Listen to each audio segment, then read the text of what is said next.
Mulakan hari anda dengan penuh kesyukuran.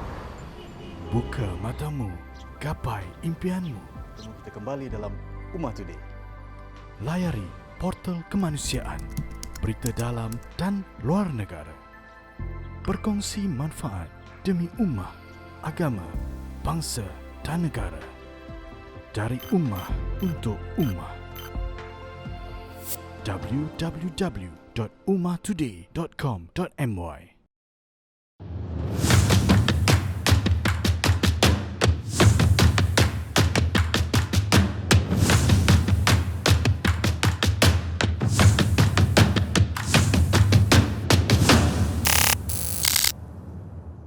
Assalamualaikum warahmatullahi wabarakatuh kepada semua penonton Ummah Live pada malam ini. Terima kasih sekali lagi kerana sudi bersama kami di episod Ummah Live pada malam ini setiap hari Rabu jam 9 malam.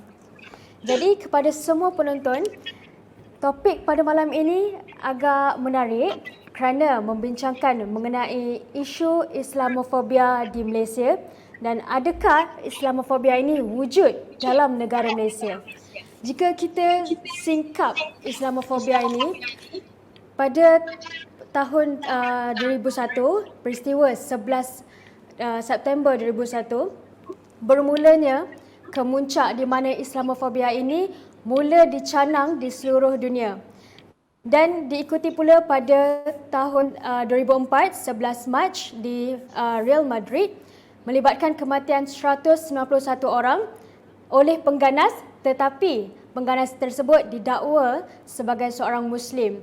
Jadi, bila kita lihat balik kepada kronologi pencetusnya Islamofobia ini, Islamofobia itu sendiri boleh didefinisikan sebagai ketakutan yang amat sangat akan sesuatu dan juga prejudis terhadap suatu pegangan. Majlis Eropah menterjemahkan Islamofobia sebagai ketakutan atau pandangan prejudis terhadap umat Islam dan hal-hal yang berkaitan dengan Islam. Majlis Eropah juga turut mengklasifikasikan Islamofobia satu bentuk diskriminasi terhadap sesuatu kaum. Jadi pada malam ini kita ingin menyingkap Islamofobia itu sendiri, terutamanya di Malaysia. Dan pada malam ini saya tidak keseorangan kerana saya bersama dengan saudara Syafiq Rafiqin Liao, penceramah bebas, penerbit radio JAKIM RTM. Dan untuk membincangkan lagi topik berkaitan ini supaya memberi manfaat kepada kita semua. Jadi Assalamualaikum Cik Syafiq. Waalaikumsalam. Cik Syafiq sihat? Alhamdulillah sihat, alhamdulillah. Okey, Cik Syafiq.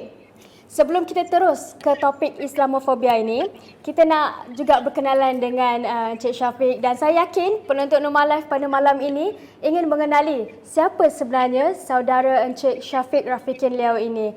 Boleh Encik Syafiq kongsikan kepada kami? Okey. Bismillahirrahmanirrahim. Assalamualaikum warahmatullahi wabarakatuh kepada semua penonton yang dikasihi Allah Subhanahu Wa Taala. Jadi saya Syafiq Rafiqin Liao berasal daripada Pulau Pinang dan saya merupakan seorang yang berbangsa Cina, warga Malaysia yang menganuti agama Islam pada 2006, iaitu pada 20 Oktober 2006 bersamaan dengan 27 Ramadan 1427 Hijrah. Jadi maksudnya daripada jarak saya memeluk agama Islam sehingga sekarang dalam tempoh jangkaan 15 tahun. Jadi antaranya yang buat saya masuk Islam dulu adalah pelbagai turning point lah yang Allah bagi. Tapi hari ini mungkin kita bincang berkaitan dengan pandangan kita terhadap Islamofobia ni. Jadi pada peringkat awal memang saya takut. Saya nampak Islam tu memang menakutkan, khususnya pengumuman daripada 911 yang berlaku dan juga isu-isu yang ada pada yang selalu terpapar di surat khabar juga menjadi saya agak risau kalau saya menganuti Islam, adakah saya akan jadi teroris seperti ceritakan itu.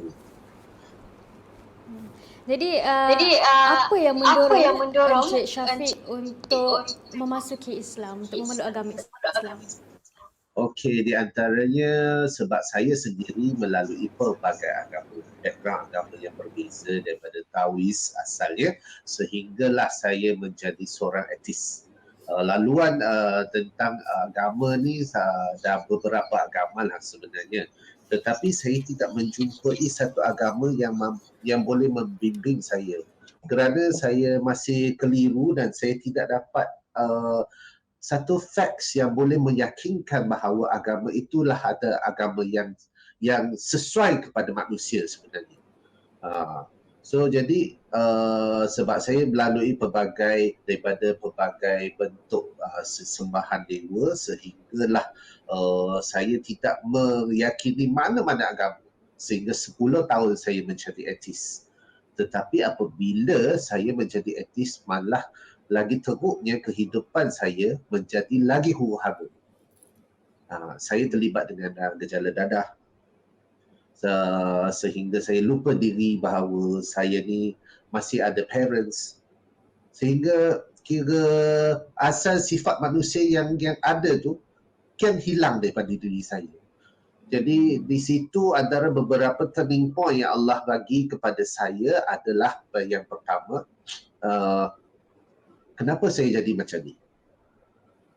Terdetik dalam hati secara orang kata bukan disebabkan orang mengajak saya, sebab memang ada kawan-kawan yang mengajak saya masuk Islam, tetapi mereka tidak meyakinkan bahawa kenapa saya kena masuk Islam. Hanya semata-mata kata, you kahwinlah dengan orang Melayu dan you masuk Islam. Jadi masa tu menjadikan saya agak risau. Kenapa saya nak masuk Islam kalau keadaan macam ni kan? So saya tak ada satu jawapan yang boleh meyakinkan untuk saya proceed menjadi seorang Muslim. Sebab di kalangan, sebab saya ni ramai kawan-kawan Melayu yang beragama Muslim, yang beragama Islam. So maksudnya di sekeliling saya ramai Muslim. Tetapi tak ada satu pun yang boleh saya ambil sebagai satu contoh. Ya, bukan semualah, tapi saya dikeliling dengan kawan-kawan sebegitu. Tetapi kawan-kawan yang sama-sama membuat perkara-perkara yang boleh dikatakan terlarang dalam mana-mana agama pun. Jadi saya jadi tak yakin. Tetapi bila terdetiknya hati di mana, kenapa hari ini saya boleh jadi begitu? Adakah sebab saya tak ada agama, tak ada pegangan agama. Jadi kehidupan saya jadi hanyut. Jadi hanyut satu, dan saya makin sebab saya ni anak mak sebenarnya. Saya ni anak mak.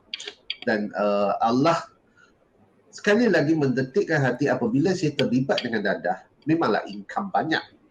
Tetapi saya jadi sangat-sangat kurang ajar dan boleh dikatakan anak neraka. Sampai mak saya tegur saya sedikit pun saya tak boleh terima. Saya akan melenting, saya akan marah. So Allah jentik hati saya. Sekali lagi Allah jentik hati saya dengan peristiwa tsunami pada tahun 2004. Dan dia meyakinkan sebab saya tengok satu rakaman video amatur yang berlaku tsunami, dan di situ saya nampak salah satu masjid Baitur Rahman yang berdekatan dengan lautan Hindi tu. Sekeliling dia bersih, sebersih-bersihnya, tetapi tinggal tapak masjid. Ini satu miracle yang membuat saya terfikir tau. Macam ada sesuatu yang menguasainya, tetapi saya tidak tahu apa benda yang menguasainya. So di situlah mula saya menjadi macam terfikir. Dan sehinggalah Allah sekali lagi jentik. Ini kali ketiga yang paling kuat bagi saya apabila Allah meletakkan diri saya di hadapan satu rancangan forum perdana. Padahal bagi saya dulu masa saya menjadi seorang etis, saya tak minat langsung sebab saya hidup dalam dunia saya. Berita pun saya takkan tengok. Berita pun saya takkan ambil tahu. Apatah lagi rancangan bercerita tentang agama Islam. Agama masa tu saya anggap itu sebagai cerita pasal agama orang Melayu lah. Sebab saya tak ada ilmu pengetahuan tentang Islam tu sebenarnya. Jadi kenapa aku duduk depan TV tengok rancangan macam ni? Sangat pelik, sangat pelik. Tetapi saya tidak bangun sehinggalah akhir rancangan. Ustaz tu dia cerita Islam is the way of life. Islam itu cara hidup. Maka lagi kuatlah untuk saya mencari kenapa Ustaz itu kata Islam is the way of life. Dan saya tidak pernah dengar sesuatu quotes yang begitu di agama-agama lama saya. Dia menjadi sesuatu benda yang sangat fresh, yang menjentik hati saya, amat mendalam sebenarnya. Di situlah mula saya mencari maklumat tentang Islam itu sendiri. Maksudnya daripada detik itulah saya betul-betul mencari, tetapi segan nak cerita kat orang. Sebab waktu saya atheist, saya dah bagi tahu kat kawan-kawan semua, in case kalau one day you found out saya dah mati, saya tak nak apa-apa upacara agama. So just bakar mayat saya dan tuang dalam laut saja. So ego manusia ni sampai satu tahap saya jadi segan nak cerita. Tetapi sampai satu tahap tu membuat saya tak boleh dah. Tak ada cara dah. Apabila saya membaca artikel, mencari bahan melalui internet membuat saya lagi yakin saya nakkan agama. Sampailah satu tahap saya buka mulut sendiri, saya nak masuk Islam. Di situlah satu langkah demi satu langkah saya mendekati dengan agama. Jadi untuk Encik Syafiq sendiri, apakah kesukaran yang dialami sebelum memasuki Islam ini? Itu satu soalan yang cuma awal saya nak minta maaf dululah. Sebab peristiwa ni mungkin berlaku kepada saya dan mungkin tidak berlaku kepada orang lain. Saya percaya ini adalah ujian Allah semata-mata untuk menguatkan saya sebenarnya. Apabila saya bermula buka mulut cerita kepada kawan, saya nak masuk Islam.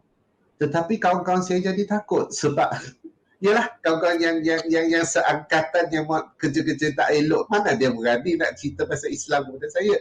Jadi mereka banyak senyap. Sampai satu tahap saya cuba memaklumkan kepada orang luar. Maksudnya orang awam. Saya mencari bantuan untuk siapa yang boleh membawa saya masuk Islam masa itu. Saya mula bercerita, saya mula memaklumkan, tetapi sangat kecewa. Rata-rata yang bagi saya satu jawapan yang memang saya tidak puas hati. Cuma mereka bagi tahu, kamu pergilah pejabat agama. Pergilah pekim. Bagi saya yang bukan Islam ini, macam mana saya nak tahu di mana pejabat agama, di apa benda itu pekim. Jadi kebanyakan orang yang saya yang bercerita pasal minat saya terhadap Islam ni, seakan-akan mereka tidak endah kepada jawapan saya yang saya nak masuk Islam ni. Saya rasa heran kenapa keliling saya. Encik Syafiq, Encik Syafiq punya suara tak dengar. Okey. Lag kot rasanya. Rasanya lag. Okey. Jadi apabila saya bercerita berkaitan perkara ni, saya minat dalam Islam dan saya nak masuk Islam, tetapi jawapan yang sama. Kebanyakan jawapan yang sama keluar daripada mulut orang Islam tu sendiri. Termasuklah orang-orang di masjid sekali. Jadi agak mengecewakan lah. Memang sangat mengecewakan. Dan saya rasa, saya kata waktu tu saya keliling, saya ramai Muslim.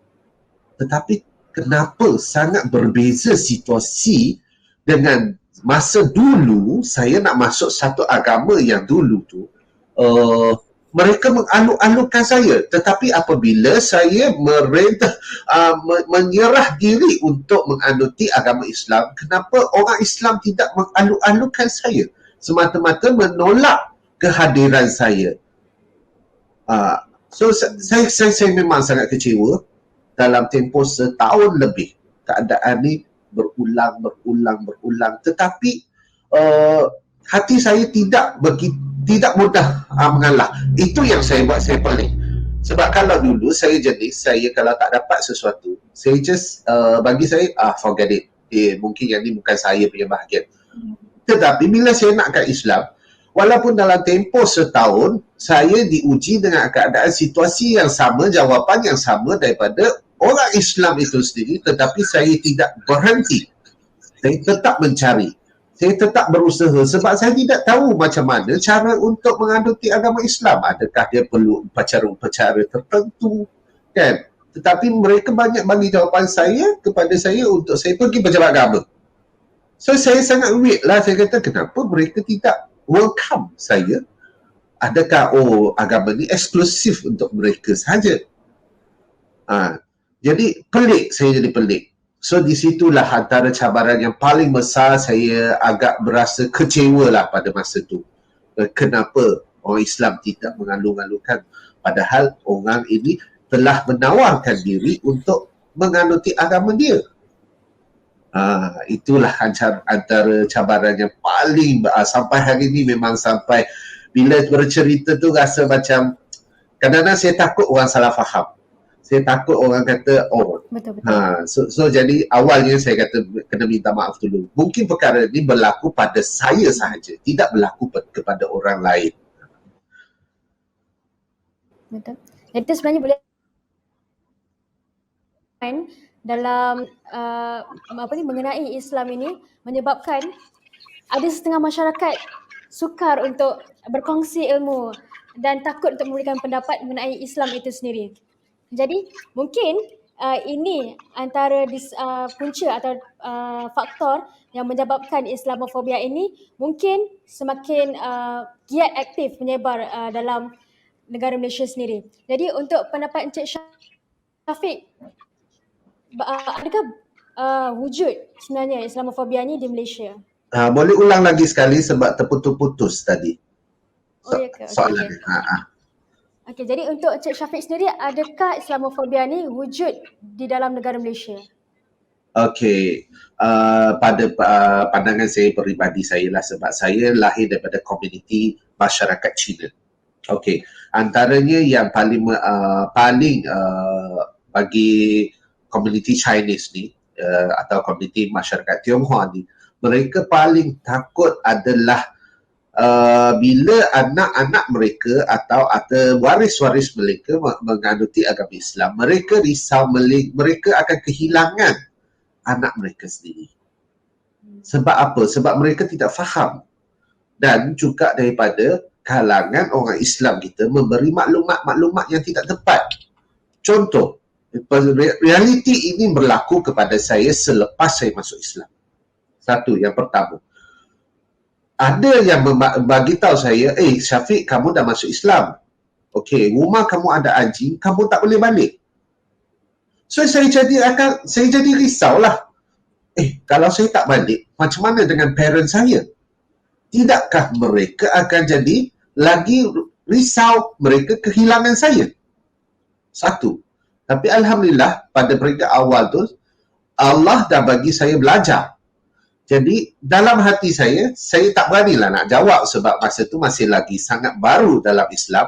Jadi saya dalam hati saya kata, kita belajar bab taharah awal-awal lagi dalam bab fardu ain ini.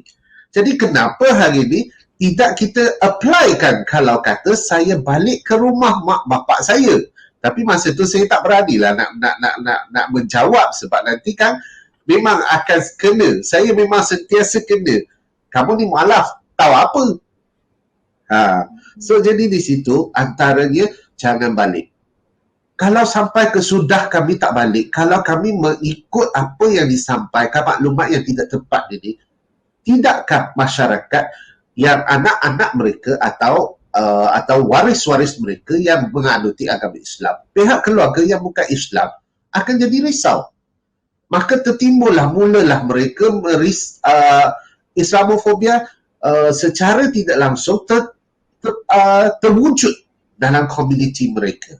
Okey, kedua, yang paling saya rasa nak tergelak lah masa tu, Syafiq, kalau kamu balik kan, mak kamu masak jangan makan tau, sebab mak kamu tak selawat.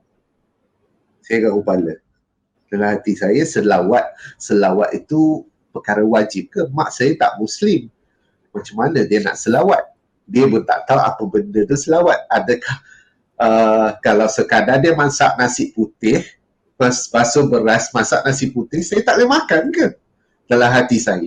Jadi, di situ antaranya yang akan mewujudkan sesuatu perkara yang bagi masyarakat umum kaum Tionghoa ni, dia akan jadi takut. Macam-macam lah kalau dia masuk Islam, anak pun tak boleh balik, lepas tu mak sendiri masak tak boleh makan. Tambah lagi, penukaran nama. Sebab bagi orang Tionghoa, masyarakat Tionghoa khususnya, mereka sangat risau. Sebab bila nama ni diubah, khususnya nama surname, nama keluarga yang ada pada mereka, bila diubah, mereka akan rasa kamu sendiri telah membuang keluarga. Dan daripada kalangan, saya nak pesan pesanan jugalah kalau siapa-siapa yang berurusan dalam syahadah ini, perlu ingat, isu nama bagi masyarakat Chinese adalah sangat sensitif. Kena berjaga-jaga supaya tidak berlaku salah faham. Pernah berlaku satu situasi, ada satu beberapa tahun lepas, ada satu ustaz ni dia mensyahadahkan seorang budak Cina. Budak Cina ni dia budak yang lurus bendul. Jadi, bila dia syahadah, ustaz ni pergi tanya kat dia, ini Liao ni, kebetulan dia punya surname sama dengan surname saya. Dia tanya, Liao ni bermaksud apa? Budak tu, dia tak tahu, dia teruslah jawab, Boliao.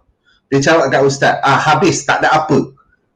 Jadi, bila benda ni, sesi syahadah ni terpapar dalam Facebook, kenapa budak Cina ni langsung tak ada nama keluarga?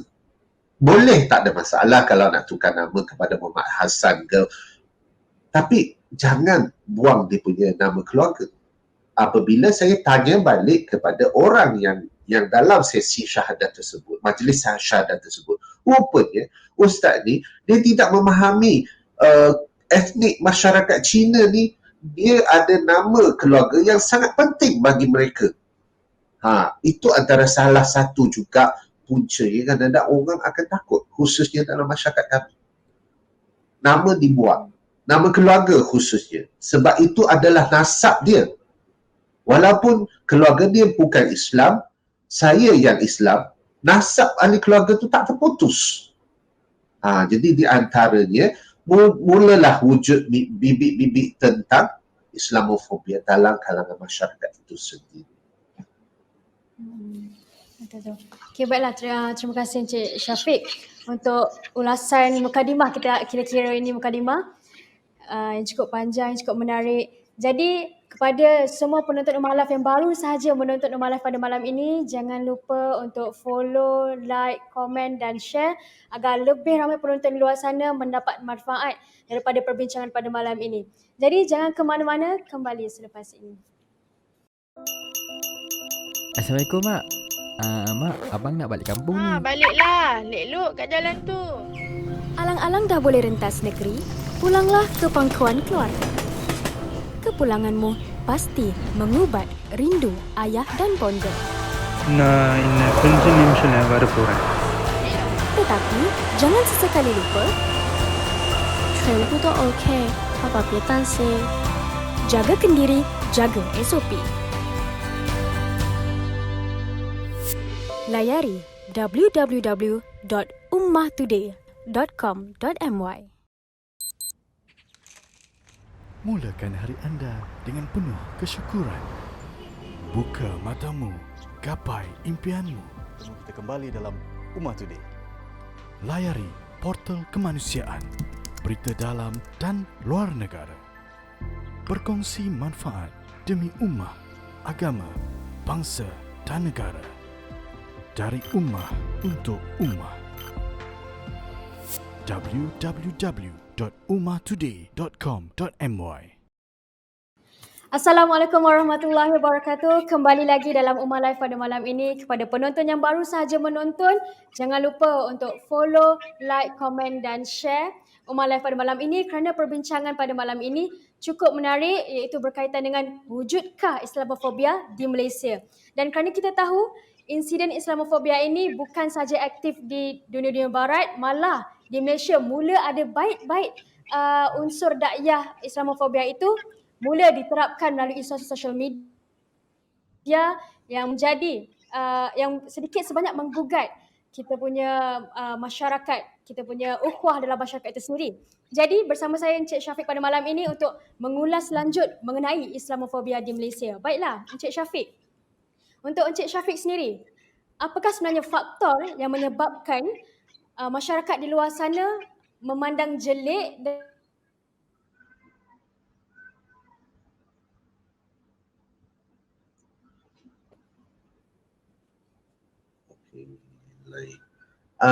Boleh ulang balik dia start tadi, tak habis soalan. Boleh. Okay. boleh. Okay, sebenarnya untuk pendapat Encik Syafiq sendiri, apakah faktor yang menyebabkan agama Islam ini dipandang jelek dan dipersendakan daripada oleh masyarakat luar? Okey, antaranya yang asaslah kita kembali kepada pokok Islam itu sendiri. Kita daripada kalangan Muslim kita sendiri, kita kena tengok balik diri kita macam mana daripada segi cara kehidupan, penyampaian. Yang saya boleh tertarik dengan Islam, dengan quote Islam is the way of life. Sebenarnya Islam ni mengajar kita banyak perkara. Tetapi bila kita sendiri, kita lihat kepada 3 elemen untuk membina pokok asas Islam itu sendiri. Elemen pertama, akidah kita. Bila orang mengata pasal keburukan Islam, ramai kita melenting, betul tak? Khususnya kalau daripada kalangan bukan Islam, membuat sesuatu provokasi berkaitan agama Islam, berkaitan Allah, kita marah. Yes. So which means menandakan bab segi akidah kita memang sangat perfect. Okay. Kedua adalah syariat. Ramai kita solat kita jaga.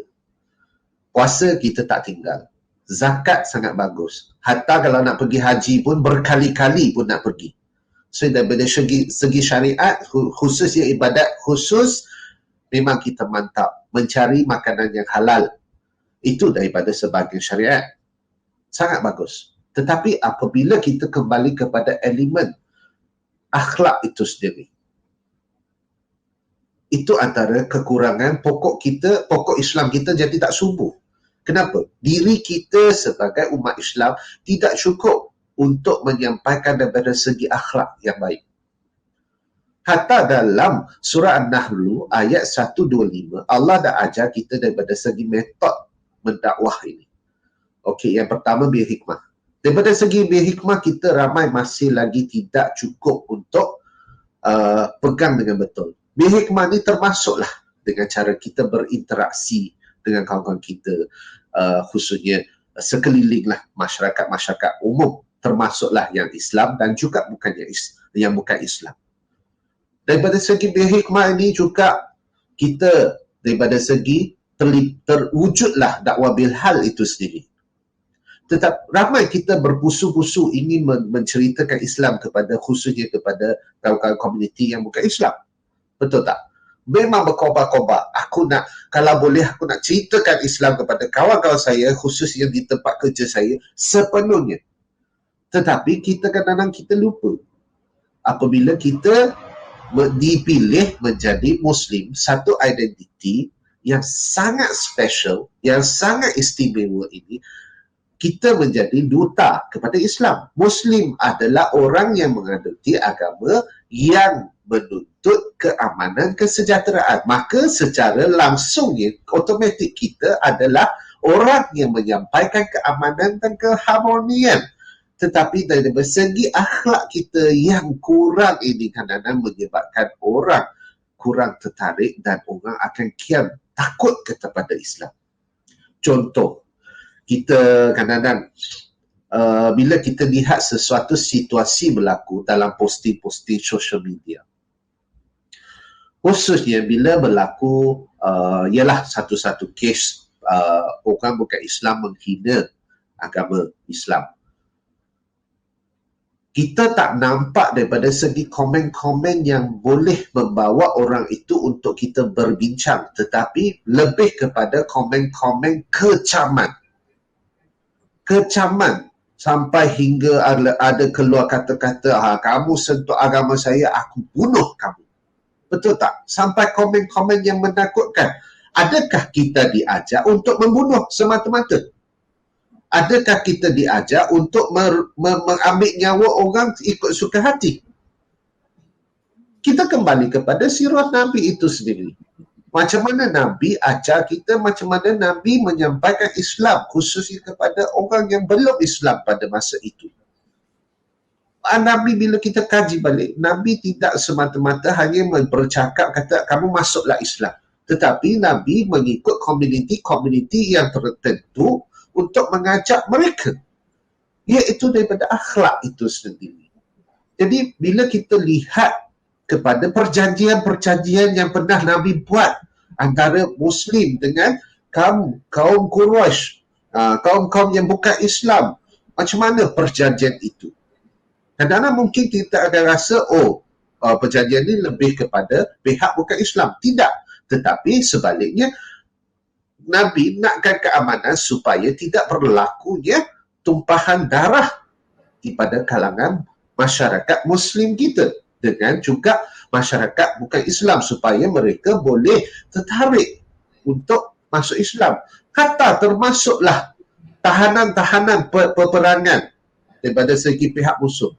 Nabi tidak semata-mata untuk kata, bila kamu dapat tangkap dia, kamu bunuh saja. Tidak. Nabi masih bagi peluang untuk mereka. Tetapi pada hari ini, kita lihat kepada akhlak kita sebagai Muslim cukup ke tidak. Sikit-sikit kita unggut nak bunuh. Sikit-sikit kita unggut kata nak pecahkan muka orang. Adakah ini akhlak kita sebagai Muslim?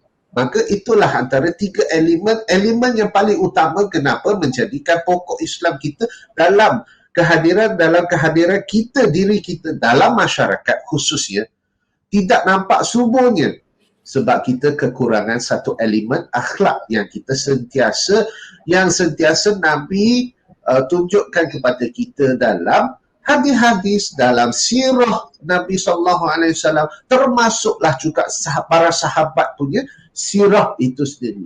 Berapa banyak kita ambil itu sebagai iktibar kita dan kita jadikan, terapkan dalam kehidupan kita. Malah kita lebih suka kepada ambil metod yang diterbalikkan dalam surah An-Nahl itu. Allah dah susun dah bil hikmah wa mau'izatil hasanah wa jadihum billati hiya ahsan. Allah susun satu persatu bil hikmah, dengan contoh yang baik-baik, pujukan. Lepas tu kedua, dengan teguran yang baik-baik. Masuklah ketiga, barulah kita berhujah. Berhujah pun Allah suruh kita berhujah dengan baik. Maka di dalam sini bukan sekadar metod dakwah itu sendiri, tetapi Allah juga terapkan sikap kita sebagai, attitude kita sebagai Muslim untuk bercerita Islam dengan cara yang baik. Bawa kita akhlak kita sebagai Muslim. Nampak tak? Daripada segi sirah Nabi itu, daripada ayat Quran itu, sangat jelas. Tetapi elemen ketiga ni, kita masih kekurangan. Itulah wujudnya daripada kalangan orang bukan Islam. Lagi tidak faham, lagi kita menakutkan mereka, lagilah mereka akan merasa, Islam ni memang untuk teroris sahaja ya. Macam baru-baru ni, saya dapat satu posting, komen. Saya rasa itu fake account. Dia sebab saya share satu program saya di salah satu channel TV. Kebetulan itu adalah program bulan dakwah. Gambar-gambar saya je lah. Jadi saya berjubah bagai. Lepas tu tiba-tiba wujud, lepas beberapa minggu, saya terperasan satu komen. Islam only for terrorists. Okey. Jadi saya snapkan gambar. Saya rasa itu fake account. Dia bukan account betul. Jadi saya snapkan gambar. Lepas tu saya buat satu posting. Saya kata, kalau kata agama saya mengajar saya menjadi teroris, malah 15 tahun yang lepas, saya dah jadi teroris. Saya bukan hari ini saja akan jadi teroris. Betul. Jadi di situlah. Maksudnya, Islam ni mengajak kita mencari keamanan. Asas kata dasar Islam itu juga dah memang wujudkan sebagai satu visi, mission, satu misi untuk kita menuju kepada ke arah keamanan dan keharmonian itu sendiri, kesejahteraan itu sendiri. Dan kita sebagai umat, macam mana pula kita nak membawa misi dan visi ini ke dalam masyarakat. Hatta legasi Nabi SAW dan para sahabat telah ditunjuk kepada kita. Kita pun dah banyak belajar. Kita pun dah kenal. Hatta lagi ramai di luar sana, kawan-kawan kita, penonton kita, lagi awal kenal Islam daripada saya. Sebab saya ni boleh dikatakan masih lagi mencari, mengetahui, mewujudkan diri untuk lebih mengenali Islam lebih mendalam. Jadi apabila saya tertarik dengan Islam is the way of life, saya memang setiap kali saya belajar satu peringkat, memang kadang-kadang ada pertikaian. Saya pernah pertikai, kenapa aku nak solat? Rupanya dalam solat Allah ajar kita banyak perkara. Bukan hanya sekadar semata-mata kita menurut perintah, tetapi dalam menurut perintah itu juga Allah mengajar kita macam mana kita nak berkomunikasi, macam mana kita nak bawa kita sebagai Muslim yang bertanggungjawab itu, macam mana kita, walaupun kita daripada luar waktu kita sujud, tetap kita dalam kehidupan harian itu, kita tetap sujud kepada Allah, kita tetap pegang kita sebagai duta Islam itu sendiri, di luar sewaktu kita bukan dalam waktu solat. Masya Allah.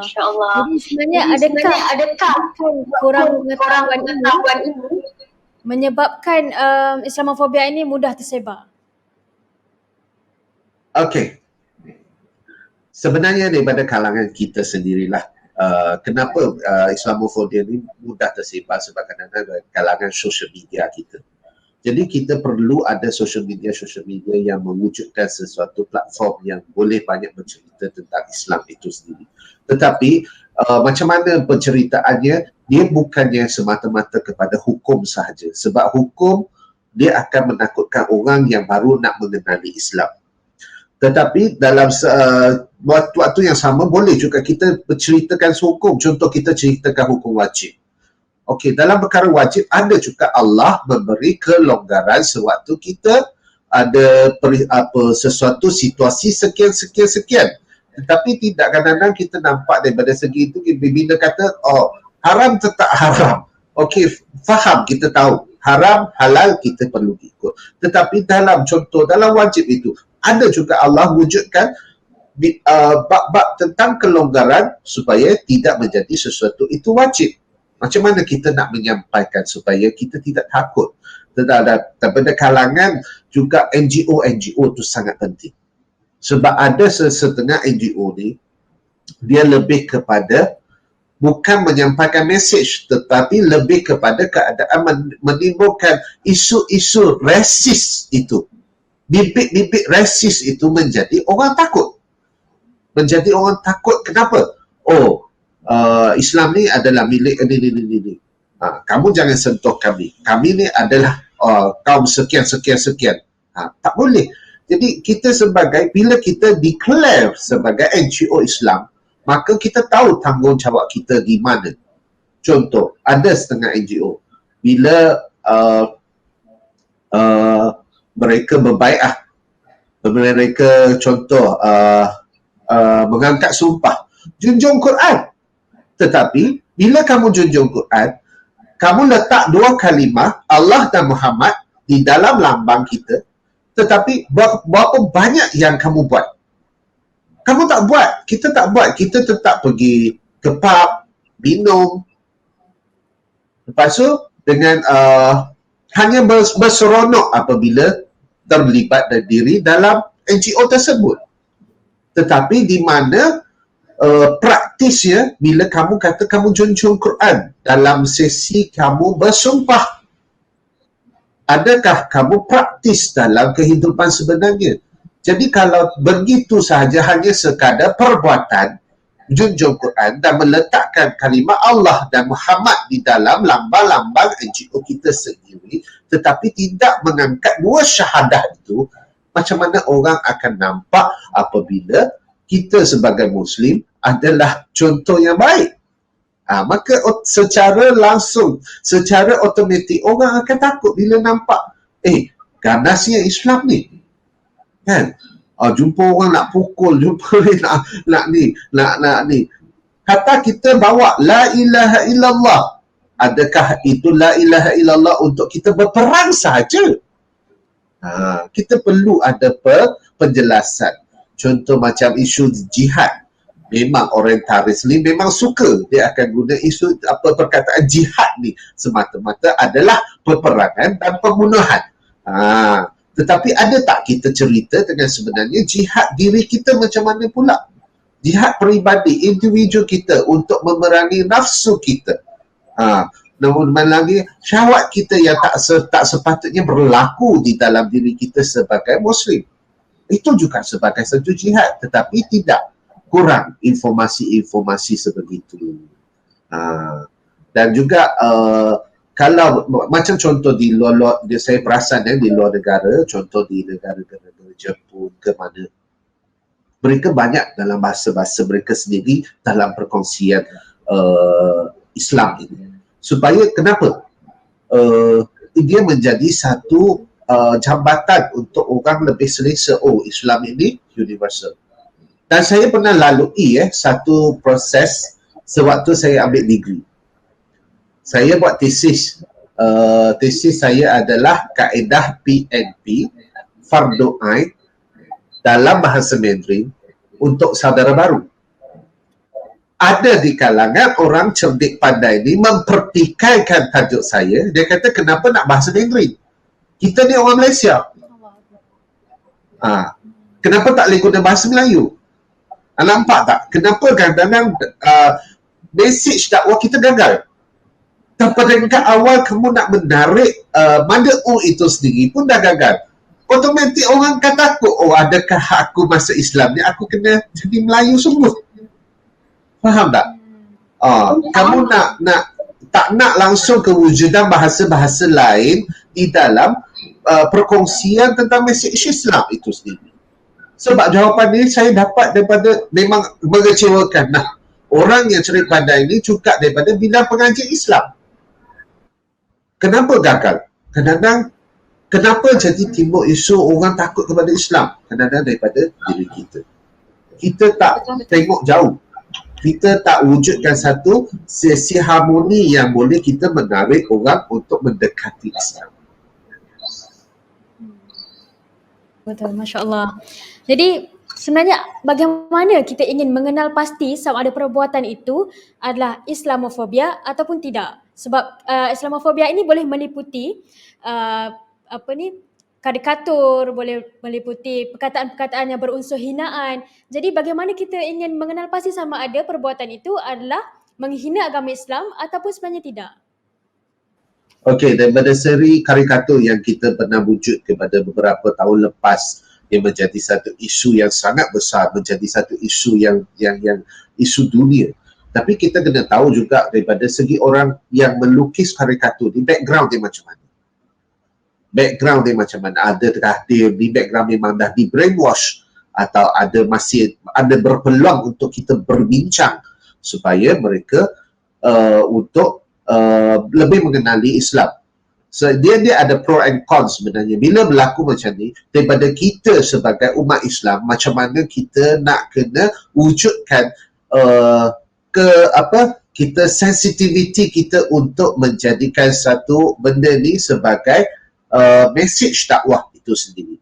Sama juga bila wujudnya perdebatan tentang kalimah Allah itu sendiri. Kan? Kalimah Allah, penggunaan kalimah Allah memang perlu atau terhad supaya tidak wujud kekeliruan di antara umat Islam dan bukan Islam. Contoh macam daripada segi kedai. Okey, kalau kata kita tahu kedai itu memang dia menjual makanan-makanan yang kita tak boleh makan, tapi tiba-tiba dia pergi letak kalimah Allah di kedai dia. Jadi orang Islam dia akan keliru, kedai ni kami boleh makan. Rupanya dia jual makanan-makanan yang tidak boleh dimakan oleh itu sebagai isu penggunaan kalimah Allah. Tapi bila kita bincang lebih mendalam, macam contoh, kita membaca surah Al-Fatihah. Bila masuk kepada ayat kedua, Alhamdulillahirabbil alamin. Maha suci Allah, Tuhan sekalian alam. Maksudnya Allah untuk siapa-siapa sahaja. Jadi di situ ada perbincangan. Kenapa pada satu zaman dahulu, kalau saya salah betulkan ya, di Vatican City, apabila isu kalimah Allah ni menjadi satu isu dunia yang sangat besar, sebelum kita Malaysia menjadi isu, Vatican City ni automatik tutup topik ni, tak nak bincang. Sebab apa? Mereka ada kalangan-kalangan paderi yang masih dalam proses pembelajaran. Jadi kalau mereka masih berdebat lagi, maka di kalangan paderi-paderi baru ni, dia akan fikir, siapa tu Allah sebenarnya? Adakah Allah itu ada anak? Adakah Allah itu ada tiga unsur yang dijadikan Tuhan itu sendiri? Jadi di situ ada kelebihan dan kelemahan. Tapi cuma daripada kalangan kita, macam mana kita nak membidas isu itu? Adakah dengan kecaman semata-mata? Ya, boykot tak ada masalah. Memang kita perlu ada satu tindakan untuk memboykot. Tetapi boykot kita pun kena cerdik dan kena tepat pada penggunaan bil hikmah itu sendiri.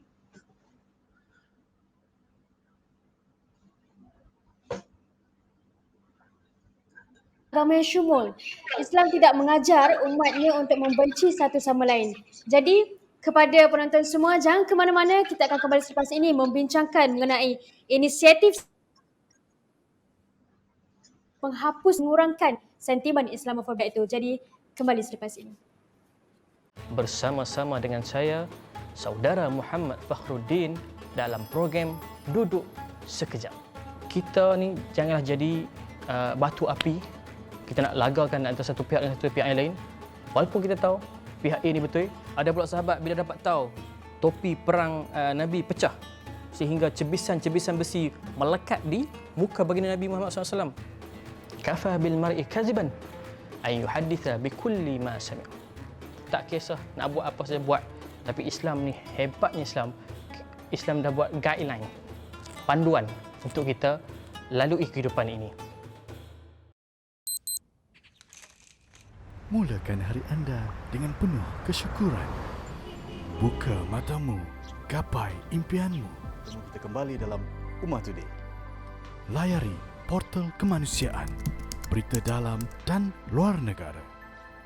Berkongsi manfaat demi ummah, agama, bangsa dan negara. Dari ummah untuk ummah. www.ummahtoday.com.my. Bismillahirrahmanirrahim. Assalamualaikum. Kembali lagi dalam episod Ummah Live kali ini. Kepada semua penonton di luar sana yang baru sahaja menonton Ummah Live, jangan lupa untuk follow, like, komen dan share kerana ini merupakan satu perkara yang perlu orang ramai tahu kerana Islamofobia ini merupakan satu sentimen yang agak penting dan umat Islam wajar untuk ambil tahu kerana Islamofobia ini ataupun hinaan kepada Islam ini bermulanya daripada diri kita sendiri. Kita refleks diri kita sendiri, adakah kita punca Islam ini menjadi bahan ejekan orang ramai? Adakah ciri kepribadian kita ini mengundang orang awam ataupun masyarakat yang bukan beragama Islam memandang jelek kepada agama kita? Jadi seperti yang kita bila kita tengok balik pada sejarah, Islamofobia bukanlah satu fenomena yang baru kerana ia bermula sejak zaman para nabi lagi, kerana ketika mereka usaha menyebarkan dakwah Islam, sentimen benci pada Islam itu pun sudah bermula. Jadi kita ingin berbincang bersama Encik Syafiq pada malam ini, apakah inisiatif sebagai kita umat Islam ini untuk mengurangkan atau menghapuskan sebaiknya sentimen Islamofobia dalam kalangan masyarakat? Okey, seperti yang kita tahu, daripada zaman Nabi lagi, isu tentang hina Islam telah wujud.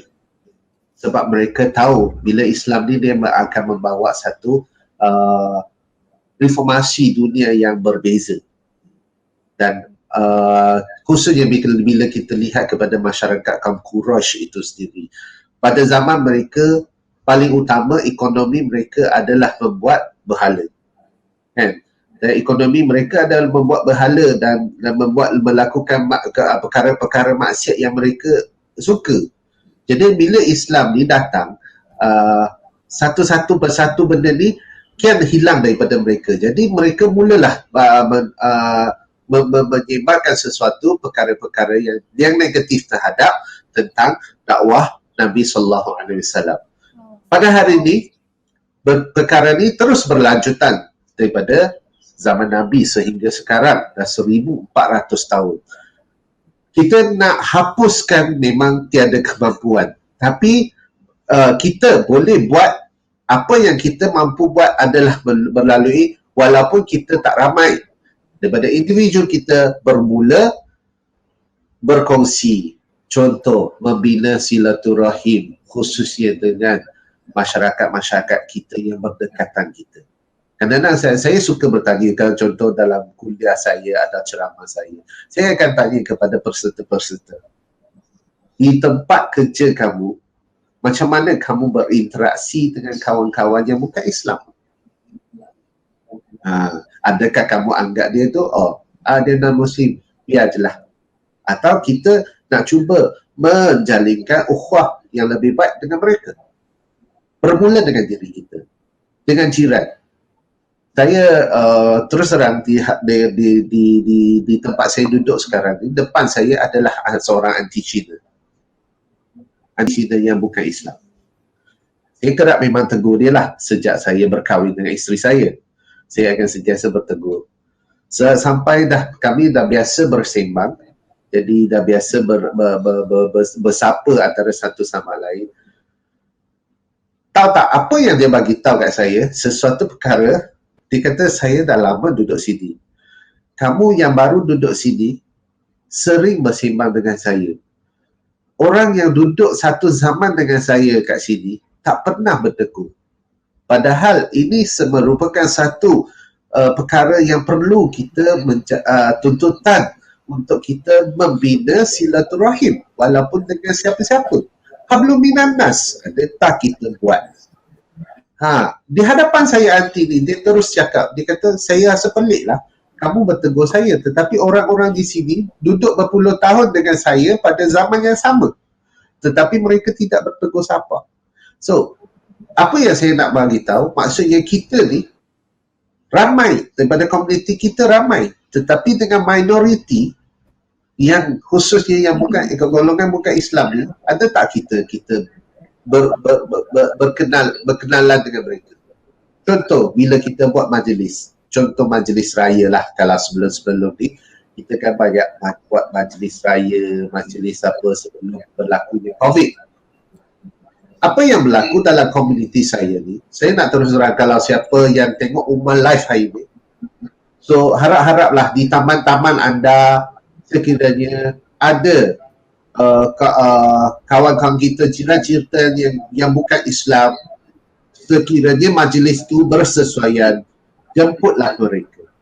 Ini merupakan salah satu cara untuk kita memulakan daripada kelompok kecil. Kita nak betul-betul tumpu kepada satu kelompok yang besar, mungkin luar daripada kemampuan kita untuk mengurangkan isu Islamofobia daripada kalangan masyarakat, khususnya masyarakat Malaysia ini yang bukan Islam. Jadi bermula daripada tempat paling dekat dengan kita adalah jiran, kawan-kawan, rakan sekerja. Macam yang saya nak tegur, sebab komuniti kat saya sini, mereka wujudkan satu komuniti taman, maksudnya di antaranya. Tetapi bila saya pasal dalam komuniti itu hanya kalangan orang Islam saja, di mana 3-4 rumah, 2-3 rumah yang selorong yang bukan Islam tu, mana mereka? Mereka dah jadi dipulaukan. Beberapa tahun lepas mereka buat satu majlis raya. Saya pernah bersuara, kenapa kita tak jemput jiran kita yang bukan Islam? Akhirnya saya pula yang diboykot. Nampak tak macam mana kekurangan kita? Macam mana kita kata, jangan kata hapus nak kurangkan Islamofobia daripada kalangan orang apa bukan Islam, daripada komuniti jiran kita pun kita belum mampu. Betul. Apatah lagi kita nak tumpu kepada yang besar. So saya bagilah cadangan sekiranya berlaku apa-apa, sebab walaupun masyarakat kita yang bukan Islam, sekiranya mereka di keluarga, ahli keluarga mereka ada berlaku kematian ke apa ke, pergi ziarah, wakilkan diri sebagai AJK masjid ke apa ke, wakilkan diri untuk ziarah mereka. Dan sekiranya mereka ada CMY, celebration yang kita sebagai celebration budaya, kebudayaan, hantarlah limau supaya mereka boleh kenal dengan kita. Dan menjadi satu, sebab ini menjadi satu jambatan untuk membina ukhuwah dan juga satu ruang untuk kita membuka pintu untuk mereka. Kita tak tahu orang nak tanya Islam tu bila. Tetapi kalau kita selagi tidak membuka pintu, tidak membuka ruang, orang takkan tahu. Kita tak boleh tunggu. Kita bukan counter, duduk counter informasi, orang tanya, apa saya nak cari ni sekian, di tingkat berapa. No. Sebab perkara ni pernah berlaku kepada saya. Apabila saya lebih ingin tahu, tetapi bila terhalang, saya akan jadi takut. Jadi berapa ramai yang akan buka mulut tanpa mereka mengenali kita untuk bertanya pasal Islam. Maksudnya daripada kita sendiri kena buka jalan, buka ruang. Bila ada majlis, kita ada taman yang selorong dengan kita, ada jiran yang bukan Islam. Bila kita buat majlis yang bersesuaian, okey kita buat majlis doa selamat. Okey datanglah, sama-sama join, kita ada sediakan makan-makan. Macam tu, untuk merapatkan ukhuwah kita. Atau kita tengok taman saya ni dah wujudnya dah 30 lebih tahun. Tetapi masih lagi yang bukan Islam tu tertinggal. Dengan tenaga saya seorang, saya tak mampu, tetapi saya amat mengharap, tetapi hajat saya terbengkalai apabila saya diboikot oleh masyarakat Islam itu sendiri. So macam mana kita nak membantu mengurangkan isu Islamofobia di pada kalangan bukan Islam itu sendiri. So kita kena berfikir-fikir lebih lah untuk lebih usaha lagi. Kena tengok balik, nilai balik diri, refresh balik, recall balik, refine balik diri kita. 3R ni kita perlu sebagai Muslim. Memang kena sentiasa. Barulah insya-Allah akan berkurang seorang pun alhamdulillah, daripada kita bertambah orang membenci Islam. Betul tak? Betul. Masya Allah. Sebab sebenarnya kita kita nak menyebarkan agama Islam itu pada skop yang lebih luas. Tapi sebenarnya jiran sebelah kita yang kalau dikatakan bukan beragama Islam, kita pun tak dapat nak berdakwah dengan dia dengan cara berkasih sayang. Seperti yang Encik Syafiq tadi kata, kalau ada perayaan, bagi cenderah hati sikit, bagi makanan sikit, hulurkan sikit. Sebenarnya itulah baik-baik untuk menyatukan sendiri silaturahim itu.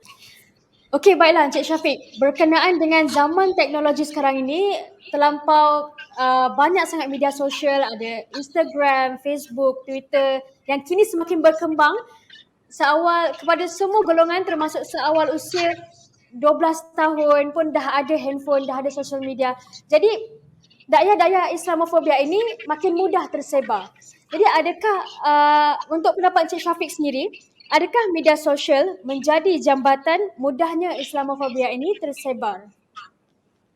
Okey. Bismillahirrahmanirrahim. Sebenarnya kalau bila kita cerita pasal social media, memang tak ada apa-apa halangan pun sebenarnya benda apa perkara nak tersebarnya. Cuma kita sebagai Muslim yang bertanggungjawab, kita kena nilai, kita kena lihat balik di mana rasionalnya sesuatu perkara tu kita perlu rujuk. Dan bukan sebar luas. Kita tahu kalau tentang isu-isu penghinaan Islam, perkara itu, kita perlu buat laporan kepada pihak-pihak yang berkuasa. Dan kurangkan sebar kepada komuniti kita dah. Sebab ramai bila kita mendapat sesuatu message yang begitu, biasanya dalam grup WhatsApp, pakcik-makcik, mana-mana lah, mesti kita akan kongsi posting. Kenapa kita tak ubah strategi supaya Mesej-mesej sebegitu kita channelkan kepada pihak yang berkuasa untuk beruruskan, atau kita channelkan kepada orang yang lebih cerdik pandai dalam bab-bab bidang sebegini, supaya kita stop untuk sebar ke dalam komuniti orang awam. Sebenarnya ini yang penting. Apabila kita mula sebar di antara komuniti awam, sebenarnya bagi mereka isu yang mereka yang nak menghina Islam tu dah mula tular. Oh, you guys sebar juga ya, walaupun kita berniat baik untuk kita berkongsi supaya berjaga-jaga, tetapi ada perkara kita perlu banteras supaya kita tidak disebar dalam komuniti kita. Stop whichever yang sampai kita, dan kita buat satu laporan. Kita kadang-kadang lihat kepada certain NGO memang sangat aktif bila terima mesej-mesej begitu, mereka akan buat laporan. So that's the right way. Dan berhenti bersebar di antara masyarakat umum. Itu cara yang bagi saya paling tepat, supaya kita tidak berkongsi lagi. Sebab pihak sana mungkin dia sengaja buat perkara macam ni supaya kita sebar di antara kita. Jadi kita pula, oh tak apalah kita kongsi supaya orang boleh tahu perkara. No, kita kena nilai. Sebenarnya ini membantu sebab kita tahu kita ada segi pemasaran kecaman. Ya, pemasaran marketing kecaman. Marketing secara negatif. Itu cara mereka. Dia reverse side of marketing. So why sampai kita stopkan. Dan daripada kita pula, kita banyak buatkan konten-konten berkaitan Islam itu macam mana untuk kita berkongsi. Sebab kita tak boleh nak menghalang satu social media, sebab kita tahu social media ni milik siapa. Tetapi kita boleh guna, applykan supaya kita kongsi pula daripada pihak kita. Dan secara harmoni, supaya kita tidak ada benda-benda yang kita boleh menyakiti mana-mana pihak. Sebab Allah pun dah ajar, jangan kita mencela sembahan mereka. Mereka akan berkali ganda mencela balik Allah SWT. So, itu memang diajar dalam Quran dan juga diajar oleh Nabi. Nabi sendiri pun bila jenazah orang Yahudi lalu di hadapan Nabi bangun. Sahabat tanya kenapa? Itu adalah jenazah Yahudi. Tetapi sebagai penghormatan. Nampak tak? Sama ada kita ni bermula daripada kita lah sebenarnya.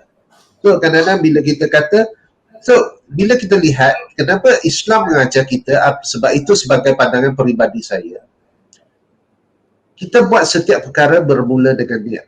Maka Allah sedang mendidik kita daripada hati kita macam mana. So segalanya bermula daripada hati. So kalau kita insya-Allah kerana Allah kita nak stopkan perkara-perkara yang tak patutnya berlaku di kalangan masyarakat kita sampai kita berhentikan. Tetapi kita sebarkan yang baik-baik kepada orang lain. Kita kongsikan yang orang boleh dapat manfaat, yang orang boleh dapat ilmu. Itu je macam mana kita nak guna. So kita nak didik jiwa kita bermula dengan hati. Itulah bila saya tengok baik kenapa Nabi sebut innama a'malu binniyat. Nabi ajar kita. So we should everything start from our internal. Daripada hati kita. So kalau hati kita dah tak betul, macam mana kita nak betulkan diri kita? Betul. Itulah antaranya sebagai kita sebagai orang Islam. So jaga-jaga. Boleh guna apply social media tapi guna dengan cara yang bermanfaat untuk diri dan juga untuk masyarakat. Betul-betul, So insya-Allah. stop whatever yang tak patut sebar.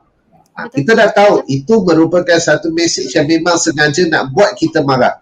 Daripada kita cari pihak yang berkuasa buat laporan. Stop daripada kita, jangan sebar lagi. So ini marketing reversible marketing. Kita kena tahu. Okey, itu saja saya rasa. Okey, baiklah. Untuk soalan terakhir bagi sesi Ummah Live pada malam ini, untuk Encik Syafiq sendiri, apakah pesanan Encik Syafiq kepada semua penonton Ummah Live pada malam ini agar menerapkan ciri kepribadian yang seperti Rasulullah sendiri tunjukkan kepada kita untuk diterapkan kepada seluruh masyarakat, kepada diri kita sendiri agar menjadi contoh terbaik buat seluruh masyarakat, terutamanya mereka yang bukan beragama Islam, yang tidak faham mengenai Islam. Jadi pesanan Encik Syafiq sendiri. Okey. Yang pertama, kita kena ingat balik 3 elemen yang saya sebut awal tadi, akidah, syariat dan akhlak. Kita tiga-tiga ni tidak boleh dipisah. Jangan kita hanya ada 2 dan kurang 1. Apabila kita hanya ada 2 dan kurang 1, maka kita belum sempurna lagi nak digelar sebagai Muslim. Ingat, bila kita diberi gelaran identiti khas sebagai Muslim, maka ini adalah gelaran yang sangat istimewa. Ya, maka kita adalah insan yang sentiasa menyebarkan keharmonian dan juga kesejahteraan. Kita sebagai duta, kita adalah juga penyebar keamanan, kesejahteraan kepada semua. Maka kita kena sentiasa ingat. Dan masa yang sama, apabila beribadat, kita kena secara fizikal dan juga spiritual, kita kena ingat setiap apa ibadat yang Allah ajarkan, yang Nabi bawakan tunjuk kepada kita, dia membimbing dan mendidik kita.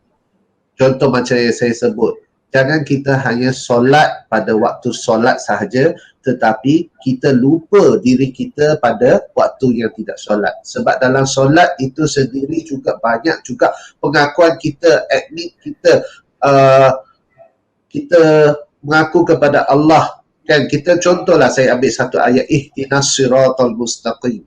Allah, kita minta dengan Allah, betul tak? Dalam ayat tu, ihdinas siratal mustaqim, ya Allah, tunjukkan kami jalan yang benar. Maka bukan dalam solat saja kita lafaz, tetapi di luar waktu solat, ada tak kita bawa lafaz kita dalam kehidupan kita yang sebenar, yang selain pada 25, contoh kita sehari 5 kali solat, sekali 5 minit lah. Tak payah cakap panjang lah kan, 5 minit.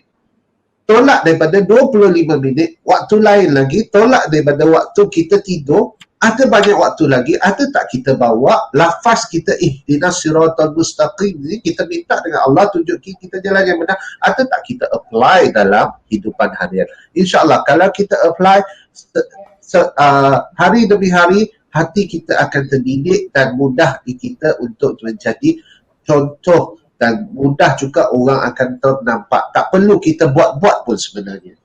Bila kita datang ikhlasnya daripada hati, kan, kita memahami setiap ibadat yang mengajar kita apa hikmah di sebaliknya, apa intipati di sebaliknya, insya-Allah dia akan membimbing ummah kita ke arah yang berjaya di dunia dan juga di akhirat. Dan jangan lupa, kita sentiasa berdoa, Rabbana atina fid dunya hasanah wa fil akhirati hasanah. Maksud ni membawa perkara yang sangat-sangat detail, bahawa kita kena memahami bagi doa ini dalam Quran mengingatkan kita ada 2 destinasi supaya kita boleh seimbangkan. Kalau di dalam dunia kita buat tak betul, macam mana agak-agak di akhirat nanti, bolehkah kita dapat?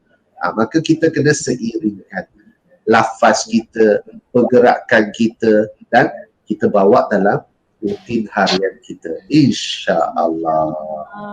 InsyaAllah, Masya Allah, cukup lengkap perkongsian saudara Encik Syafiq Rafiqin pada malam ini untuk memberi manfaat kepada semua penonton Ummah Live.